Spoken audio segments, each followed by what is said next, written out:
Can low-income students be successful in medical school? I understand a lot of the stressors that we have to go through in order to navigate medical school and life itself.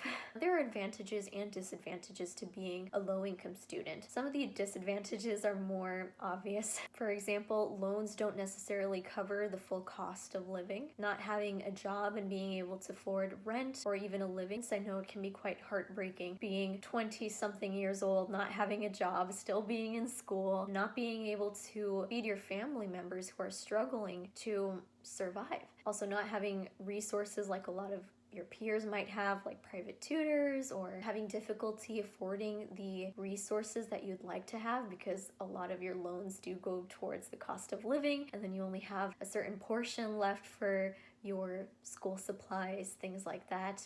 Then there's having to purchase extra things for medical school, like scrubs even. I know it was really difficult for me and some other students to get affordable scrubs. I went to different shops and I finally found my Dagachi pair for 20 bucks and I stuck to it. There's also other issues associated with just being part of a low-income community. It may not relate to everybody, but I know that these are definitely some issues that quite a few low-income students have gone through, whether it be domestic violence, living in a poor community, difficulty navigating through life. I've met nurses who've stated that they actually wanted to be doctors, but they were from low-income families, so they weren't sure that they could actually afford to go to medical school. I find it unfortunate that people give up their dreams of becoming doctors because they're worried about being able to afford that education. And I can completely understand that feeling. Know that it is possible to make it as a medical student from a low-income community. Majority of us whose parents are not paying for our tuitions take up loans. These loans cover the cost of tuition, and the government also gives you some amount of money to spend on your housing, your books, clothes, things like that. It may not be enough for everyone. For example, there are some students I've met who have children. So obviously they don't feel like the amount of money that they've been given to spend on living is enough because they have to feed like 2 or 3 of their kids, right? So they have to split it up that way. And I know a lot of us are tired of being on a ramen noodle and canned beans diet, but just think about all the good food that you could eat once you become a doctor.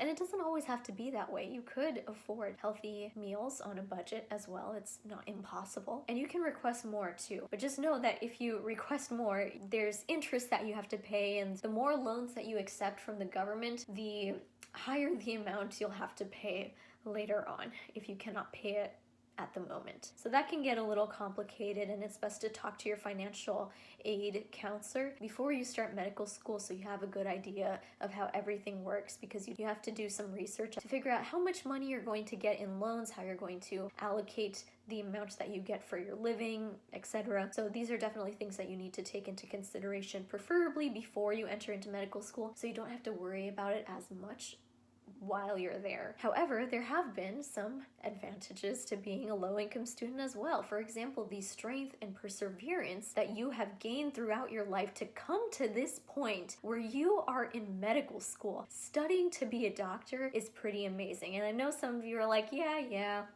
strength and perseverance, I'm so determined, I know it already. But it's actually quite useful, because something that I've noticed while in medical school is that a lot of these students from, say, middle to high income families tend to complain about matters that seem quite trivial to some of us low-income students, and they tend to get a bit more stressed out over small matters. I would call them, I'm not underestimating the stressors that they experience, but it could be little things like, oh, I couldn't get my scrubs out of the laundry in time, blah, blah, blah, or just little stuff. Things that don't seem that worthy of complaining to some of us low-income students. What some people find to be really stressful, I do not, because I've gone through worse and I've learned to navigate through it. That's definitely a plus, and I think a lot of low-income students could relate to that. So a lot of students say that you can't work while in medical school, it's just too much information, your priority should be studying, you'll be studying day and night, there's just no time for work. I found that that's not necessarily true. A lot of medical schools do not recommend that you work while in medical school because you have all this information,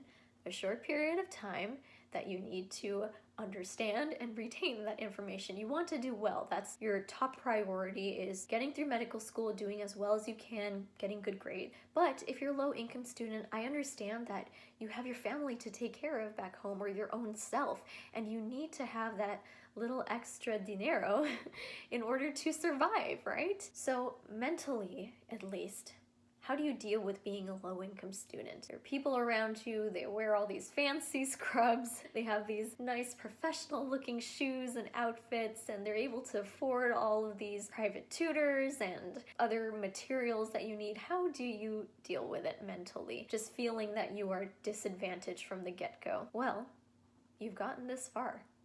That is very impressive, because not everyone has been able to do what you have done. Know that first and foremost. The only way now is forward for you. You may not have been born with a golden spoon, but you can earn that golden spoon and feed yourself with it.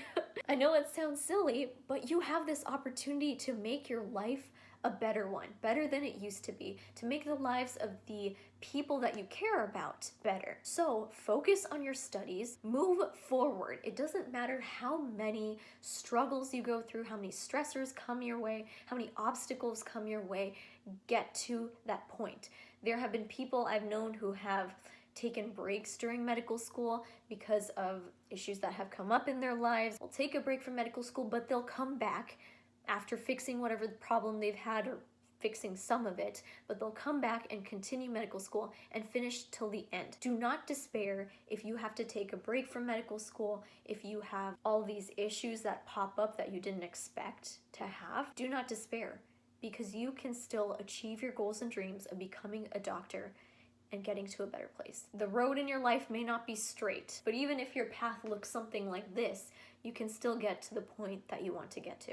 It may take extra effort on your part, it may take sacrifices, but you can get there. So do not give up, because you've made it this far. It would be a shame to give up now. Unless you really have to. Everyone's situation is different. Do what is best for you. This is just my general advice. I do not know what everyone is going through, but do what is best for you. If you feel defeated, know that you are not alone. There are so many low-income students who have made it out of medical school, become successful doctors, and have been able to feed and raise their families single-handedly. Focus on doing well on medical schools and your exams to get that residency, fulfill your dreams, and make money. It takes time, and the wait is agonizing, I know. If only medical school and undergrad was shorter, we would save some time and be able to reach our goals faster, right? Or at least that's the idea. But guess what? It's not like that. So we have to work with how things are until we're in a position where we can change the system for the better and for everyone, including low-income students. If you have any more questions in regards to this, please feel free to comment down below. And please check out my video on suggestions on how to make money during medical school.